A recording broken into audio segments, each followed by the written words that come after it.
Do you know the actor Ryan Gosling? A few years ago, I can't believe it was a few years ago, but it was a couple of years ago, a fan site for Ryan Gosling popped up online and became an instant hit. It changed the world online.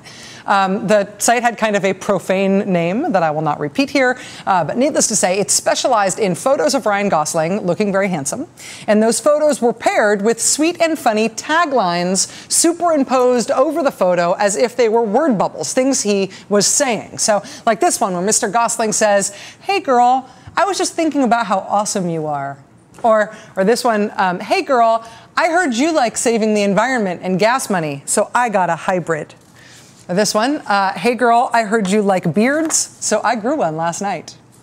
If you have not seen the original Ryan Gosling version that started it all, you have probably seen some of the spin-offs. For example, there is the feminist version of the Ryan Gosling "Hey girl" meme. At the feminist Ryan Gosling site, he still says "Hey girl," but it comes out like this: "Hey girl, the post-feminist fetishization of motherhood is deeply rooted in classism, but I still think we'd make cute babies." Or, "Hey girl, gender is a social construct, but everyone likes to cuddle."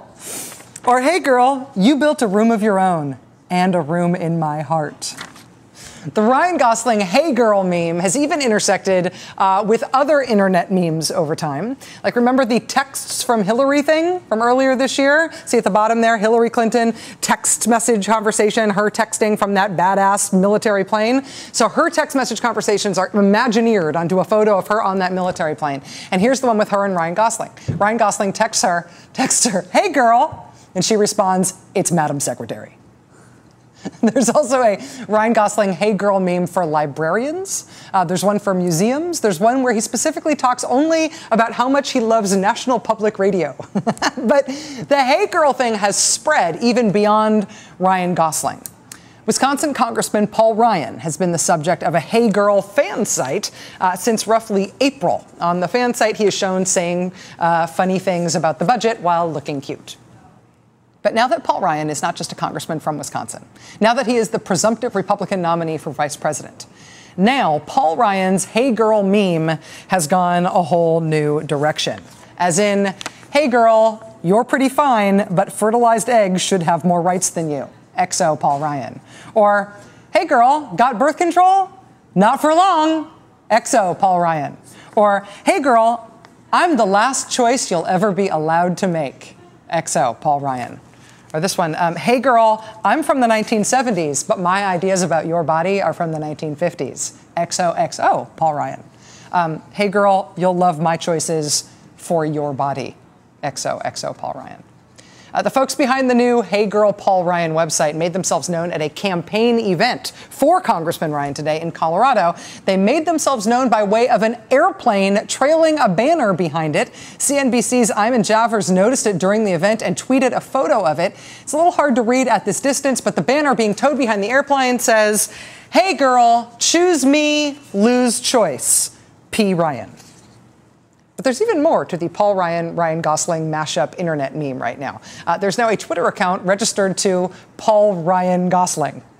Paul Ryan Gosling's recent tweets include, "Hey girl, you look so cute when you're losing your reproductive rights." And, "Hey girl, I would have voted for the Fair Pay Act, but Lily Ledbetter, I hardly know her."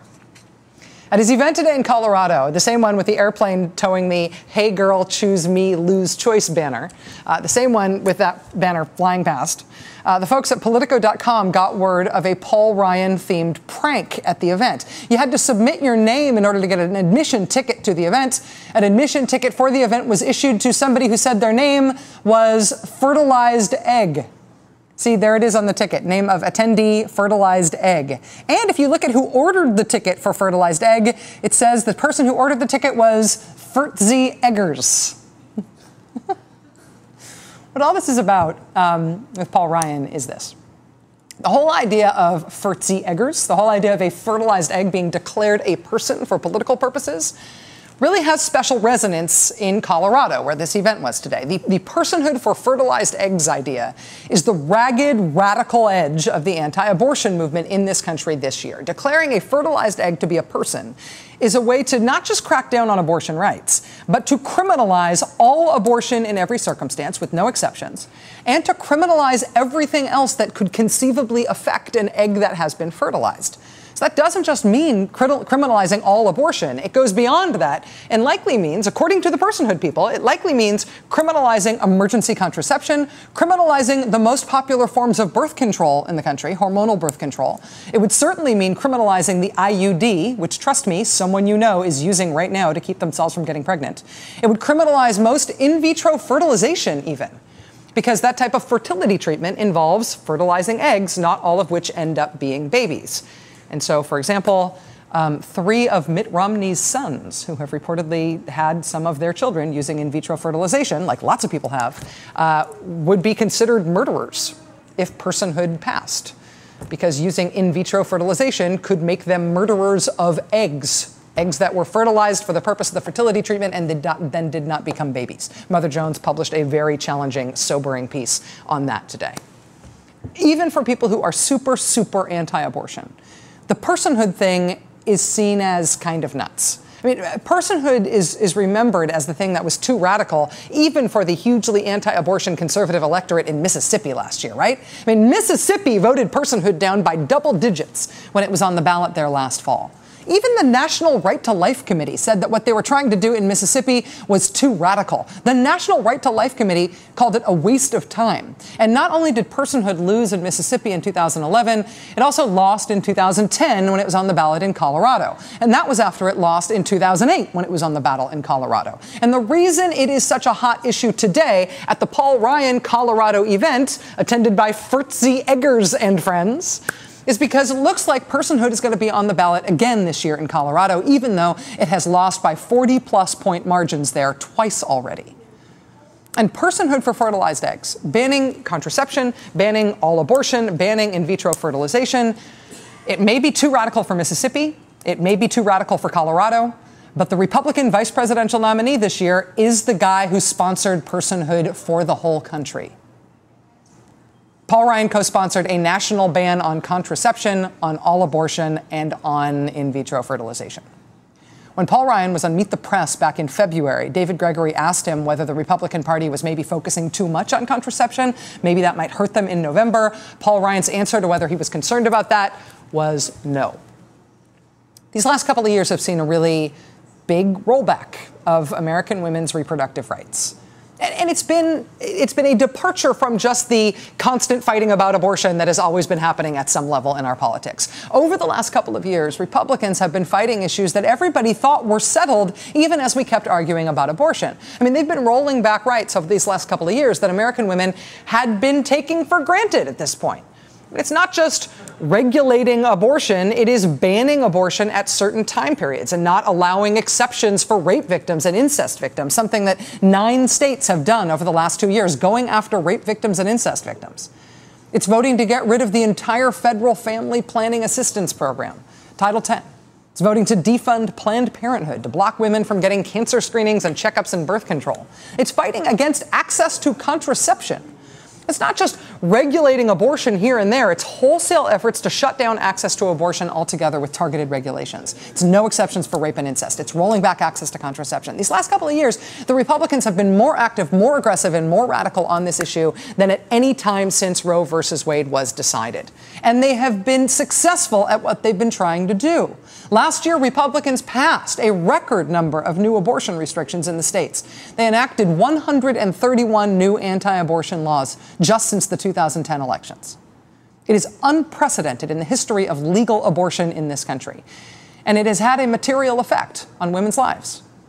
There was a stomach-churning article in the Texas Tribune this week about abortion access now being so restricted in Texas that Texas women are crossing the border into Mexico, visiting unregulated Mexican pharmacies, and then self-medicating with drugs that they hope might induce abortion, taking these drugs without doctors' prescriptions, without instructions from doctors on how to use them, at risk to their lives and their health. For women living near the Mexican border, back alley abortions are back, and the new back alley is across the border in Mexico.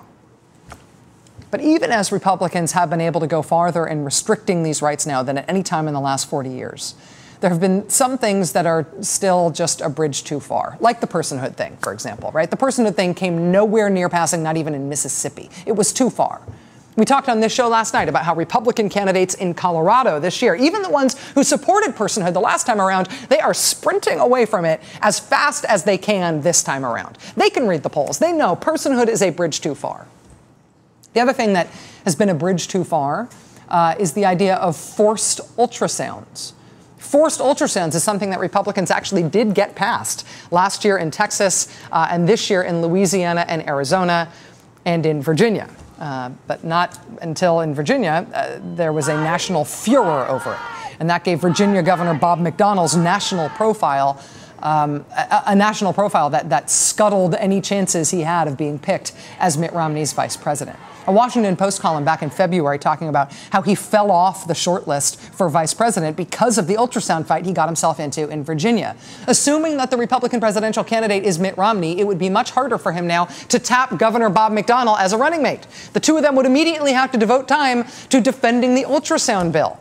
I think the moment in the sun is over, said a Republican source. The ultrasound controversy was probably very unhelpful to the calculus that Romney will make at the convention. Bob McDonnell in Virginia made the mistake of becoming nationally famous for his stance on his state's ultrasound bill, and that made him politically untouchable and toxic on the national stage. Do you want to know who co-sponsored the national version of the Bob McDonnell forced ultrasound bill? Congressman Paul Ryan of Wisconsin. Republicans tried this forced ultrasound thing in a lot of states. The only reason it didn't end up going through in Pennsylvania, for example, was because Governor Tom Corbett of Pennsylvania got caught on tape explaining, in that way he has, that there is an avert your eyes provision in that state's version of the bill. Making them watch and speaking, does that go too far in your mind? I don't know how you make anybody watch, okay? Because you just have to close your eyes. You just have to close your eyes. Governor Tom Corbett explaining that is part of the reason that Pennsylvania, I think, did not get the forced ultrasound bill. Paul Ryan's bill for a national forced ultrasound law, it has the exact same avert your eyes clause. You can see it actually in the bill. We have that there? Yeah. It's a subsection of the bill called ability to turn eyes away. That's who the Republicans picked for their vice presidential nominee. I think they did it because they thought people would not notice these things about his record. It was not what he was known for before. It is what he is getting known for now, very quickly.